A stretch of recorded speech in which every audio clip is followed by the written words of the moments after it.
खिंच गई सफ हो गई। यूसुफ रजा गिलानी की बतौर अपोजिशन लीडर सेनेट तकर्रुरी के बाद नून लीग और पीपल्स पार्टी के दरमियान इख्तलाफात खुलकर सामने आ गए हैं।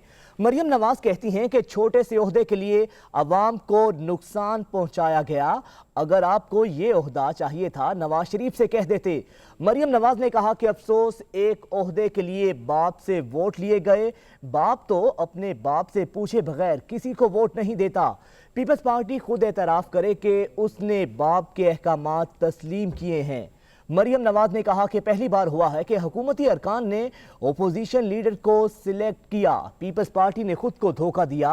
अवाम उनके झांसे में ना आए। इसी पर बात करेंगे। सीनियर तज्जियाकार एहतशामुल हक साहब हमारे साथ मौजूद हैं।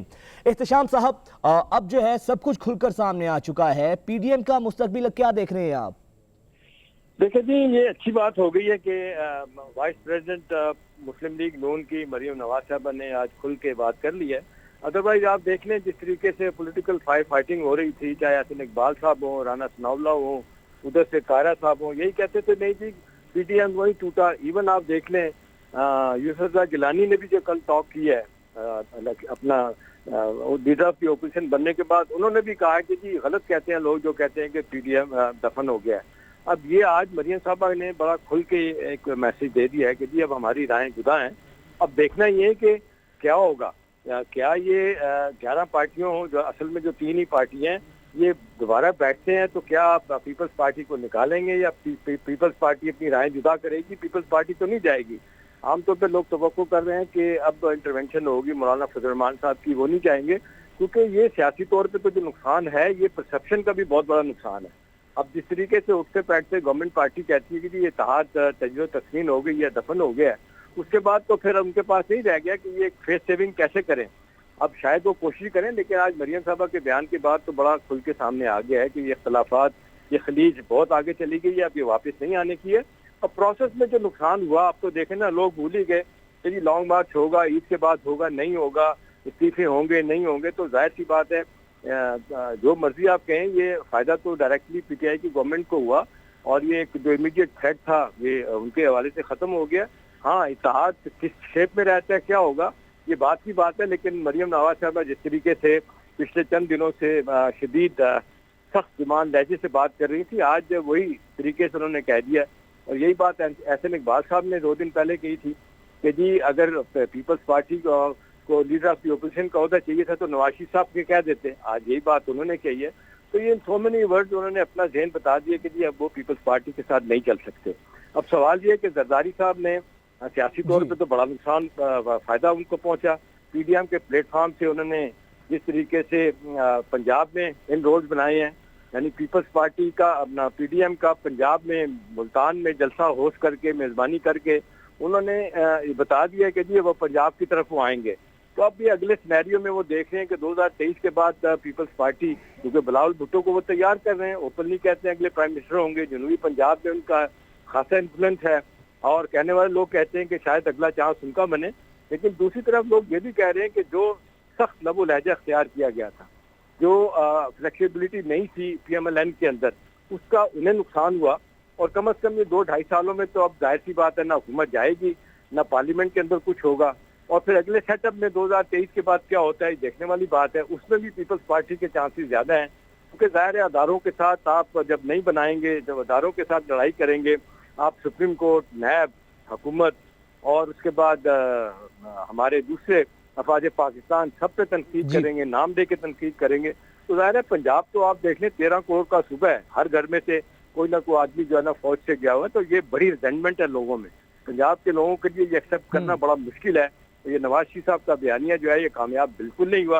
और यही बात जरदारी साहब भी कहते थे और बिलावल भी कहते थे कि ये तकरीरें जो होती थी पीडीएम के फोरम से हमें एतमाद में लिए बगैर होती थी जो अफवाज पाकिस्तान के खिलाफ थी।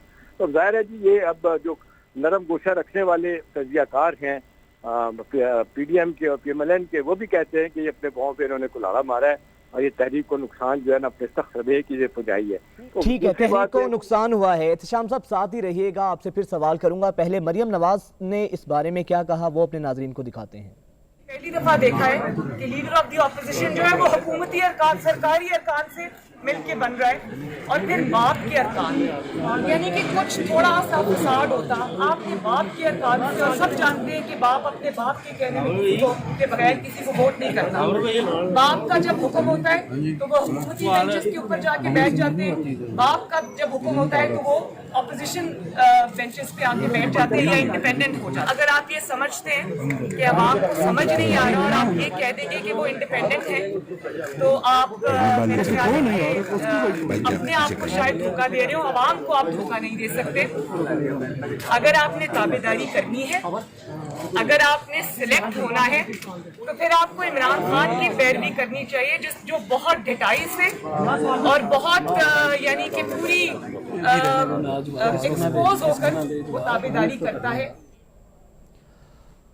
احتشام صاحب, مریم نواز نے جو کہا وہ آپ نے بھی سنا. احتشام صاحب, اب آپ کو واقعی لگتا ہے جس طرح مریم نواز نے کہا کہ باپ کے اراکین نے بھی یوسف رضا گیلانی صاحب کو ووٹ کیا, حکومتی اراکین نے ان کو سپورٹ کیا, اب کیا دیکھ رہے ہیں آپ کہ اب پی ڈی ایم جو کہ پیپلز پارٹی کے بغیر ہوگی, اس کا فیوچر کیا ہوگا؟ ان کے لہجے میں وہ تلخی رہے گی یا اب آپ سمجھتے ہیں کچھ نہ کچھ نرم گوشہ اپنایا جائے گا؟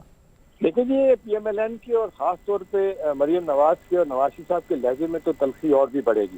اب ظاہر ہے سیاسی طور پہ تو زرداری صاحب نے ایک جس کو کہنا چاہیے ایک ماسٹر اسٹروک کھیلا ہے, اس کا نقصان تو انہیں بڑی شدت کے ساتھ ہوگا.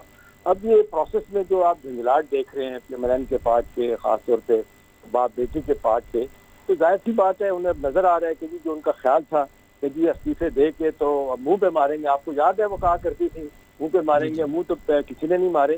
اب تو صورتحال یہ ہے کہ پی ایم ایل کے اندر سے آوازیں آنا اس میں شروع ہو گئی ہیں کہ جی استعفے دینا کوئی حل نہیں ہے. تو ظاہر سی بات ہے جی یہ صورتحال تو اب آگے چل کے مشکلات پیدا کرے گی. اور آج بھی آپ دیکھ لیں کہ وہ باپ کا ذکر کرتی ہیں بلوچستان عوامی پارٹی کا, تو ساتھ یہ بھی کہتی ہیں کہ باپ اشارہ کس طرف کرتی ہیں اس کے کہنے پہ, تو لوگ تو یہ کہتے ہیں کہ 30 سال تک تو وہ بھی آپ کے باپ تھے, اب کیا وجہ ہے کہ جی آپ کیا مسئلہ آپ کا ہو گیا کہ جی آپ سب کچھ کر رہے ہیں. تو میرا خیال ہے اب یہ بیانیے کی بات ہے جی, یہ بیانیہ نہیں بکا, یہ مزاحمتی بیانیہ شدت سے اس کو نقصان ہوا. مفاہمتی بیانیہ جس کا ذکر بار بار آپ نے دیکھا جیل میں رہتے ہوئے شہباز شریف کرتے رہے, جس طریقے سے حمزہ کا آپ نے رویہ دیکھا 1.5 سال کے بعد باہر آئے ہیں, آنے کے بعد بھی آپ دیکھ لیں ایک میٹنگ میں بلاول نے ان کو اسپیشل انویٹیشن پہ بلایا تھا اپنے پاس, اور مریم صاحبہ نہیں تھی, بہانہ یہ بنایا تھا کہ جی پوتی یا نواسی کا ان کا وہ اس دن سالگرہ تھی. تو اختلافات ان کے اندر بھی بہت زیادہ ہیں. پھر جو پارٹی کے اندر ہیں اسٹالورٹس, وہ بھی کہتے ہیں کہ جی اس کا نقصان ہوا ہے بہت زیادہ, جس طریقے سے ہم نے مزاحمتی پالیٹکس کی, جس طریقے سے اداروں کو تنقید کا نشانہ بنایا, ہمیں اس کا نقصان پہنچا ہے اور اس کو ہمیں ریورس کرنا چاہیے. ابھی دیکھ لیں ایک بہت بڑے اسٹالورٹ جو پچھلے 1.5 سال سے گھر میں خاموش بیٹھے ہیں, چودھری نثار علی خان, وہ بھی موقع کی تلاش میں. کچھ لوگوں کا خیال ہے پارٹی کے بہت سارے لوگ آج بھی ان کے ساتھ اتفاق کرتے ہیں, کل کسی اسٹیج پہ وہ سامنے آئیں گے. آپ کو یاد ہے انہوں نے بھی بڑا واضح طور پہ کہا تھا کہ میں مریم نواز جو کل کی بچی ہے میں اس کو لیڈر نہیں مانتا. ٹھیک ہے, اس کو باقی لوگ لیڈر مانتے ہیں. اب یہی تو ہے نا جی, یہاں پہ موروثی سیاست اس سے باہر نکلنے کے لیے تیار کوئی نہیں ہے. نتیجہ یہ ہے کہ آج آپ دیکھ لیں سفرنگ ملک کے لیے بھی ہے, سیاسی پارٹیوں پہ بھی لوگوں کا اعتماد اٹھ رہا ہے, اور پھر لوگ کہہ رہے ہیں کہ یہ نظام نہیں چل سکتا, کوئی صدارتی نظام لایا جائے, یہ تو ایکسپلائٹیشن ہے, بلیک میلنگ ہوتی ہے. آپ جس طرح عمران کے بارے میں کہتے ہیں جی, جس طریقے سے ان کے کلوز الائز ہیں وہ بلیک میل کرتے ہیں, 3 4 ان کی سیٹیں اور 2 وزیر انہوں نے رکھوائے ہوئے ہیں. مزید ابھی دیکھ لیں 3 بندے اور رکھنے کی بات ہو رہی ہے. اچھا احتشام صاحب, سر یہ بتائیے گا سیاسی طور پر پیپلز پارٹی کے اس فیصلے کو آپ کس طرح دیکھتے ہیں؟ سیاسی طور پہ اگر پیور سیاست کی زبان میں بات کی جائے تو اس کو کہتے ہیں سیاست جو ہے آرٹ آف پاسبل ہے. یہاں پہ تو وہی کامیاب ہے جو اپنے طور پہ اپنی کوئی گیم بنا لیتا ہے. تو اس لحاظ سے تو سارے لوگ کہتے ہیں کہ جی زرداری صاحب نے کوئی ایسا غلط کام نہیں کیا. وہ یہ کہتے ہیں کہ جی ٹھیک ہے میں سندھ کی حکومت چھوڑ دوں, کل وہاں پہ گورنر راج لگ جائے تو ہمارے لیے اچھا نہیں ہے. اور کیسز انہوں نے سارے اپنے آلموسٹ ان کے جو ٹاپ کے بندے تھے وہ باہر ہیں. آپ شبیر میمن ہو, اپنا سراج درانی ہو, اس کے بعد پیٹرولیم کے فارمر جو ایڈوائزر تھے ڈاکٹر عاصم ہو, وہ سارے باہر ہیں. سوائے ایک کہا جاتا ہے کہ خورشید شاہ صاحب former leader of the opposition, وہ ہیں, ان کی بھی ضمانت ہو جائے گی, لیکن وہ مزے سے رہ رہے ہیں. ٹھیک ہے, بہت شکریہ. سینئر تجزیہ کار احتشام الحق صاحب ہمارے ساتھ موجود تھے.